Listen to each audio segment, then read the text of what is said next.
नमस्कार. जनतेचा आसूड या यूट्यूब चॅनलमध्ये आपल्या सर्वांचं स्वागत आहे. जिल्हा परिषद आणि पंचायत समिती निवडणुकांच्या अनुषंगाने चांदापूर येथील कार्यकर्त्यांच्या प्रतिक्रिया आपण जाणून घेत आहोत. काय सांगाल बाबूराव? काय एकच शान आणि धनुष्यबाण, दुसरं काय? आणि धनुष्यबाणाला सगळ्यांनी मत द्यावं असं माझी इच्छा आहे. कारण लाडकी बहीण जे आहे तेही फक्त एकनाथ शिंदेनीच राबवलेले. त्याच्यामुळं माझं तर असं मत आहे की फक्त सगळ्या ग्रामस्थांनी सगळ्या मतांनी लाडक्या बहिणीलाच मत द्यावं. ते घरी मिळतात आहे. त्याच्यामुळं धनुष्यबाणालाच मत पडलं पाहिजे. आणि ठीक आहे. माझी तर अशी इच्छा आहे की धनुष्यबाणालाच मत द्यायचं.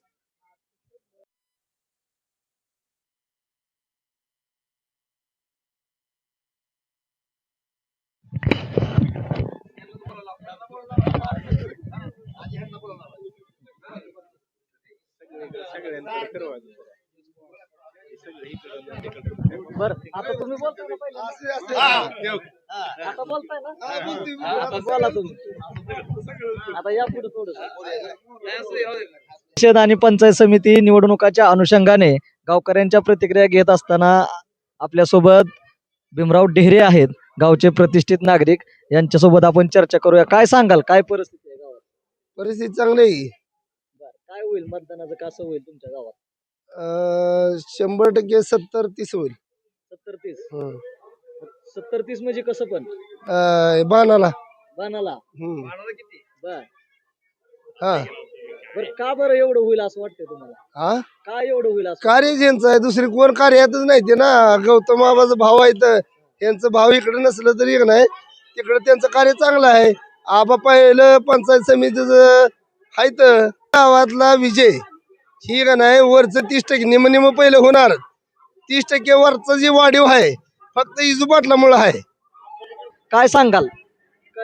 आपण जवळजवळ आठवडा झालं चांदापुरी गावामध्ये प्रचार सभा आणि प्रचार चालू आहे.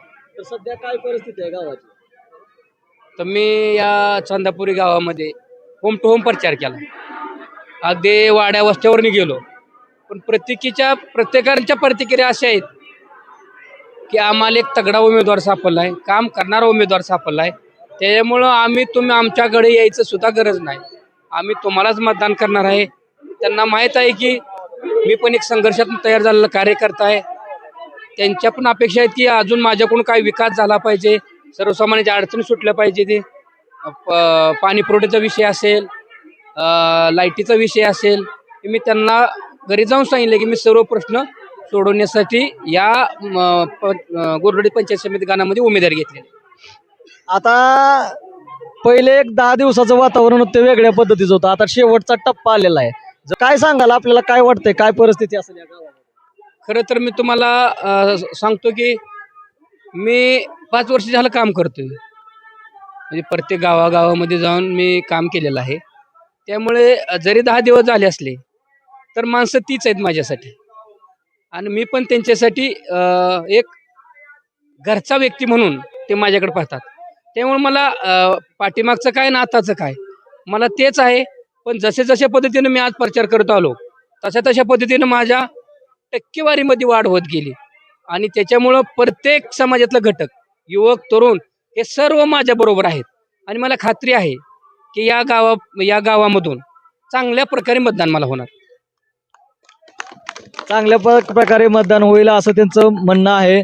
तर अजून काय सांगाल तुम्ही, ज्यावेळेस तुम्ही आता फिरून आलेला आहात, सगळ्या प्रचार सभा चालू आहेत, बैठका चालू आहेत, तर मतदारांना तुम्ही काय आव्हान कराल?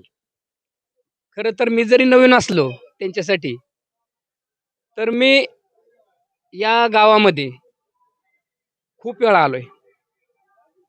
आणि येणाऱ्या काळामध्ये जे काय पाण्याचा प्रश्न असेल, आता मी सांगितलंच, गावाच्या विकासाच्या संदर्भात जे काही प्रश्न असतील, शेतकऱ्यांचे प्रश्न असतील, सर्वसामान्यांचे प्रश्न असतील, दलित समाजाचे प्रश्न असतील, ती 100% मी सोडवण्यासाठीच या गोरडवाडी गावामध्ये मी पंचायत समितीची उमेदवारी घेतली.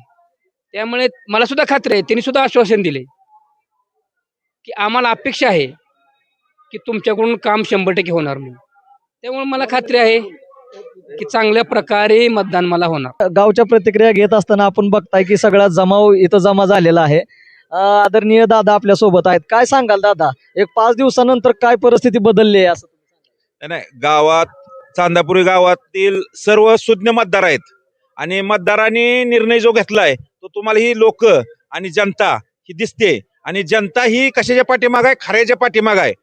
भूल थापाच्या पाठीमागं अजिबात जनता राहणार नाही चांदापुरीची. आणि चांदापुरीची जनता आमच्या आसपासची जर 5-6 गावं बघितली तर ह्याच्यातली आमचं गाव हे प्रगतशील आहे. माझ्या गावात 2 कारखाने आहेत आणि आता शक्ती मार्ग पण जातोय गावावरून. तर गाव ही अतिशय सुजलाम सुफलाम होणार आहे आणि गावातली लोक सुद्धा तशी चांगली आहेत. आणि गाव हे तुम्हाला 9 तारखेला कळेल आणि 100% सांगतो तुम्हाला, गावातनं लीड हे चांदापुरीतनं धनुष्यबाणाला जाणार. दादा अतिशय कॉन्फिडन्सली सांगत आहेत की धनुष्यबाणाला लीड जाईल. तर अजून एक तुम्हाला एक प्रश्न असा विचारावा असं वाटतो. गेल्या एक 5 दिवसांपूर्वीचं वातावरण खूप वेगळ्या पद्धतीचं गावामध्ये रंगवलं गेलेलं होतं, हे सगळ्यांनीच बघितलंय. आणि आता 5 दिवसानंतर ज्या वेळेस तुम्ही एंट्री मारली, बाबासाहेबांनी एंट्री मारली आणि गावामध्ये वातावरण पूर्णपणे बदललेलं आहे. चौकाचं असेल, गावाचं असेल, बऱ्यापैकी वातावरण बदललेलं आहे. तर कार्यकर्त्यांमधला उत्साह कशा पद्धतीचा आहे मला? कार्यकर्त्यांचा अतिशय उत्तम असा प्रतिसाद आहे आणि त्यांचा उत्साह ओसंडून वाहत आहे आणि कुणाला आणावं लागत नाही. सर्वजण उत्स्फूर्तपणे प्रचारात सहभागी आहेत आणि मी युवक वर्गाचं अतिशय आभारी आहे. जे 25 ते 30 वयोगटातली 20 ते 30 मधली पोरं आहे ती ह्यांनी प्रचार सगळा हातात घेतलेला आहे. त्यामुळे पुढाऱ्यांना काम करायची काही गरजच राहिली नाही. सगळा प्रचार हा युवक वर्ग करत आहे.